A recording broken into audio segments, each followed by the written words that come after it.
मंगलवार से शुरू हो रहे संसद के मानसून सत्र के भले ही हंगामेदार होने के आसार हों, लेकिन सत्र में सरकार तमाम अहम विधायी कामकाज लेकर आने की तैयारी में है। सरकार संसद के मानसून सत्र के दौरान सड़क परिवहन और सुरक्षा विधेयक 2015 सहित 9 नए विधेयक पेश करेगी। इसके अलावा भूमि अधिग्रहण विधेयक और जीएसटी संबंधित संविधान संशोधन विधेयक सहित कुल 11 लंबित विधेयकों को भी सरकार सत्र में पारित कराने की कोशिश करेगी।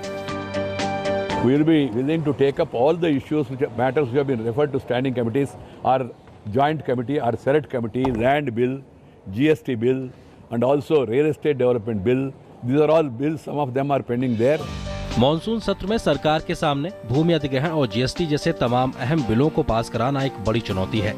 भूमि अधिग्रहण विधेयक लोकसभा में पेश करने के बाद सरकार ने संयुक्त समिति को भेज दिया था, जिसे अब अगस्त के पहले हफ्ते तक रिपोर्ट देनी है। जीएसटी से जुड़ा संविधान संशोधन विधेयक भी लोकसभा से पास हो गया और इसे राज्यसभा की प्रवर समिति को भेज दिया गया है, जिसकी रिपोर्ट अभी आनी बाकी है। इसके अलावा लोकपाल लोकायुक्त संशोधन विधेयक, राष्ट्रीय जलमार्ग विधेयक, बेनामी लेन देन निषेध संशोधन विधेयक, किशोर न्याय विधेयक, रियल एस्टेट रेगुलेशन विधेयक, एंटी हाईजैकिंग संशोधन विधेयक, भ्रष्टाचार निरोधक संशोधन विधेयक और बिजली विधेयक भी सरकार दोनों सदनों से पास कराने की कोशिश करेगी। संसद सत्र में विपक्ष जिन प्रमुख मसलों को उठाने की तैयारी में है, उनमें मध्य प्रदेश का व्यापम घोटाला बड़ा मसला है। हालांकि मामले की जांच अब सीबीआई के हवाले है, लेकिन कांग्रेस शिवराज के इस्तीफे की मांग पर अड़ी है। आईपीएल के पूर्व चेयरमैन ललित मोदी को सरकारी मदद का मुद्दा भी मोदी सरकार के लिए मुसीबत बन सकता है। कांग्रेस इस मामले में विदेश मंत्री सुषमा स्वराज और राजस्थान की मुख्यमंत्री वसुंधरा राजे के इस्तीफे की मांग कर रही है। विपक्ष के तमाम दल भूमि अधिग्रहण बिल का विरोध कर रहे हैं और वो इसे फिर से जोर शोर तरीके से सदन में उठाने की तैयारी में है। महाराष्ट्र का चिक्की घोटाला और पूर्व सैनिकों की 1 रैंक 1 पेंशन की मांग भी सदन में जोर शोर से उठ सकती है। वहीं सरकार भी पूरी तरीके से तैयार है और बीजेपी राज्यों से जुड़े कई मसलों पर पलटवार कर सकती है। जिस प्रकार से अमेरिका में समाचार प्रकाशित हुआ है कि गोवा में और असम में वहां के तत्कालीन मुख्यमंत्रियों को रिश्वत दिया गया, वो भी विषय आ सकता है।